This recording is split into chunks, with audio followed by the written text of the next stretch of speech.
Hi. Hey everybody, it's Elysia Buss, and normally I would be introducing you as Horsepower Empowerment for Connection, but today we get to do something for Men at Work, my channel on forecast.tv. And today I have the amazing, the one and only Orson Wells from Houston, Texas, who is a life and leadership coach, who is going to be speaking on this weekend's Global Men's Summit on the subject of masculinity in business, with a focus on politics and racism. Orson, thank you so much for being here on the channel today. Oh, thank you for having me. I appreciate it. You're very welcome. I'm really excited to be able to have you here and broach this particular topic, because we don't have anybody that's speaking on this topic yet for the summit. So thank you so much for contributing all of your knowledge and experience to that. Thanks for inviting me. I'm very excited about speaking on this topic. Normally, so many times it's in isolated situations I get to talk about these different things with clients or people that I'm working with, and so to speak into a group like this of people that actually want to have these kind of conversations, I think is very exciting. Excellent. So what made you want to be a life and leadership coach to begin with? Like, what drew you into that? Well, so I have been in organizational development for 20 years now. So I've been doing this for a very long time.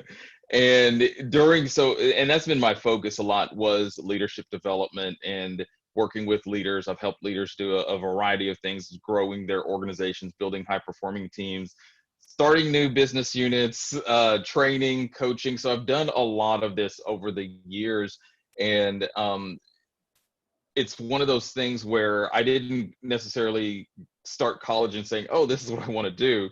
But I found such a need in almost every industry, a need for good leaders, because so much rises and falls upon leadership. A leader kind of creates the environment, creates the culture of an organization, creates the culture of even within a family. And sometimes leadership is not something that anyone's naturally born with and knows how to do.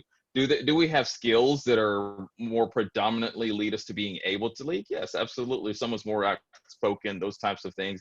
But do we know how to build an environment? Do we know how to create a culture? Do we know how to, where people feel accepted and want to, if you're talking about an organization where they want to work? And I felt such a calling to help people be that type of leader, but mostly also be the person that can also carry that type of responsibility. And so that's why I've stayed in it 20 years. I've kind of found it. There's a longer story behind that, how I found it, but I found it years ago. Just, I started in training and then moved into organizational development and then started working with leaders.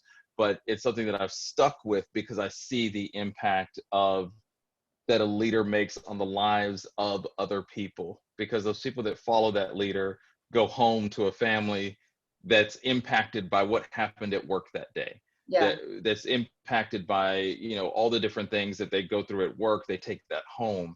And then what does that do within that family? And so, and you can think of that in a financial realm. You can think of that emotionally, what people think of themselves. So if I can help leaders, number one, be exceptional in their own life, their role as a leader, and then they're building great teams and helping people and just basically replicating themselves as a leader. And I think that makes such an exponential impact. And that's really why I do what I do, and why I really love what I do. I love to help people perform at their highest level. That's fantastic. So what is it about getting to speak on masculinity in business and masculinity in like politics and how we address racism? Why do you think that's important?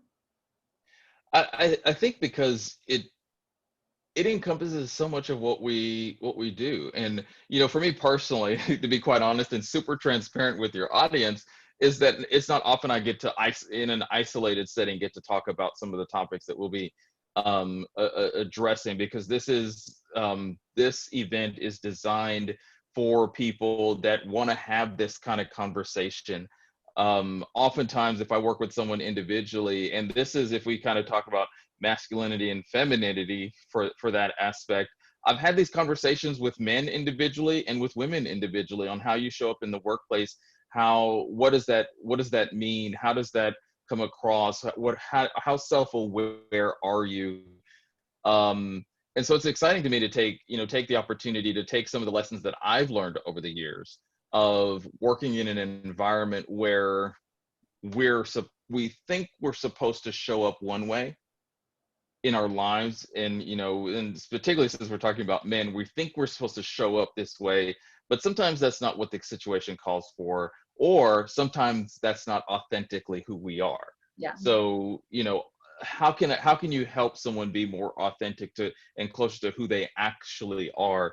And I think that conversation just really excites me, because then when you go into the other topics around uh racism and politics, the politics one, that I approach that more so, especially as a leader. How do you manage those types of conversations? How do you within your team, but even as a man, as an individual, how do you manage those types of conversations? I think is an important question for every individual. And I'll be sharing more about that during the conference. I'm not going to just jump into it. You need to sign up. You need to sign up for the conference to kind of get my answer on that. I think there's some things that you can do. But then even about racism, I am a black male. If you're watching my video, if you're watching audio, you may not catch that, but just listening to the audio, but definitely if you're watching my video, you can see that. And so I think that's a conversation. And I think if you look at everything that our country has been through this past year, that's been so visible, I think it's time to have some of those conversations, and mostly asking on both, but sometimes I hate saying both sides, as if they're, but on both sides, how are we showing up for one another? How are we going to move forward better? How are we going to learn from one another? And I think it starts with conversation, gaining a little bit more understanding of what our life experiences are and how they impact our work. Yeah, thank you so much for all of that. I really appreciate it, Orson. Can you share with us some of the positive experiences your clients have had, like the wins that they've had working with you for leadership in the business realm? Yeah, I think that one of the biggest wins, I think, and I would say across the board, and one of the things that I'm most happy with, I'm very happy helping leaders create business results. Because there's another part of what I do in where I have a conversation about, how do you motivate your team to create results and set great goals. And I have a whole big thing on goal setting and all those different things. And I really enjoy that aspect of the job, because it's not just it's how do I motivate people to really get things done. But what I'm most proud of when I work with an individual is helping them build self-awareness and confidence in who they are. And I think sometimes that's the biggest thing, because sometimes we tend, as men and women, tend to discount our experience, discount who we are, discount the gifts and skills that we have, that we've learned. And even if we have some awareness to that, we don't know how to apply that.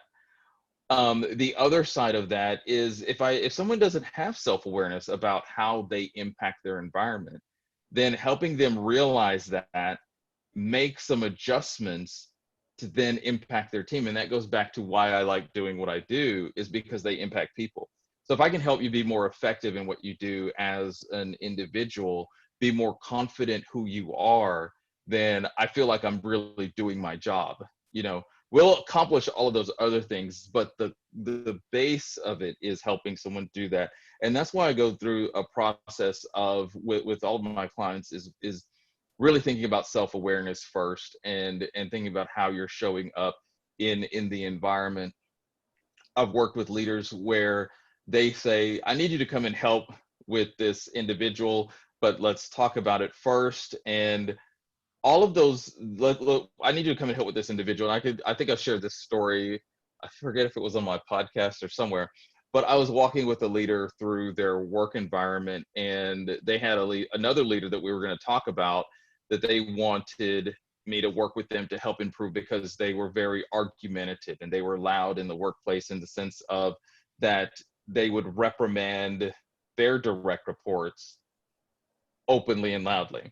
And so on the way back to the leader's office, there was something out of place or something going on, and they begin to raise their voice and like, what happened here? Somebody needs to move this. Who did this? Hey, come over here, make sure this is.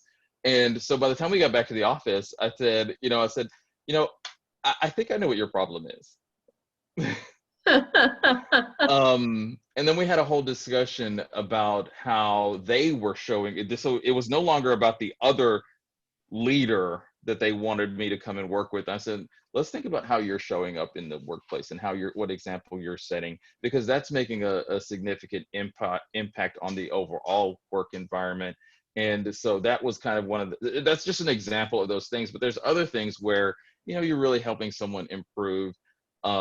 Maybe they're going through a rough patch in life, and you're helping them build that awareness and kind of move forward in those things. And so when I help a leader build self-awareness and then harness that in order to make an impact in the work that they're really intentionally wanting to do, I think that's always a big win for me and something that I'm extremely proud of. No, that's awesome. Yeah, helping people with their emotional intelligence and increasing like their self-awareness and their value, right? And people showing up at work and being like, how do I value myself? How do I value my team? Right? Mm-hmm. Absolutely. And, yeah, so that's just fantastic. I love that you're doing that for people. Thank you so much for how you help your communities and other people with all of that. And you talk to people all around the world too, right? You're helping people not just locally, but globally, right? Yeah, I think we have a big we have several people from around the world for Saturday, right? We do. We have people from several different countries, like people of color, obviously. And I would tell you that that's one of the things, that everybody says, what's happened this year. That's one of the good things is this year I did go international. I mean, with the help of technology, and that's that's awesome. always that's a great thing. I'm not complaining. No, that's fantastic. So where can people find you, Orson?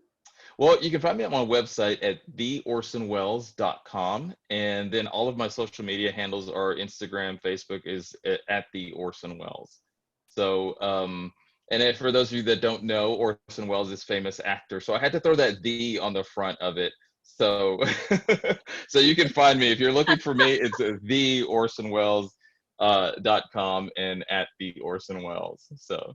Fantastic. So if any of you would like to receive life coaching or leadership coaching, business coaching from Orson, please do go to his website, The Orson Wells, or find him on Facebook. You can also come and see and learn more from him at the Global Men's Summit. And we will put the link below at go.globalequineaffiliates.com, where you can register for our free event. We do have VIP tickets available for $47 after the event, where you can talk to the men on a giant panel. And we also have the Lion's Den Men's Group, which is a $40 a month membership, where we have weekly speakers in between each of the global summits, which will be going for a full calendar year as we deep dive further into masculinity and what it means to be a man in the world today. And they will be recorded, and the recordings will be put up on Forecast, as in the number 4, cast.tv, on the channel Men at Work. So thank you so much for watching today. Orson, thank you so much for being on the show today. I cannot wait to hear your presentation on Saturday, and we will talk to all of you soon. All right, thanks for having me. You're very welcome. Bye, everybody.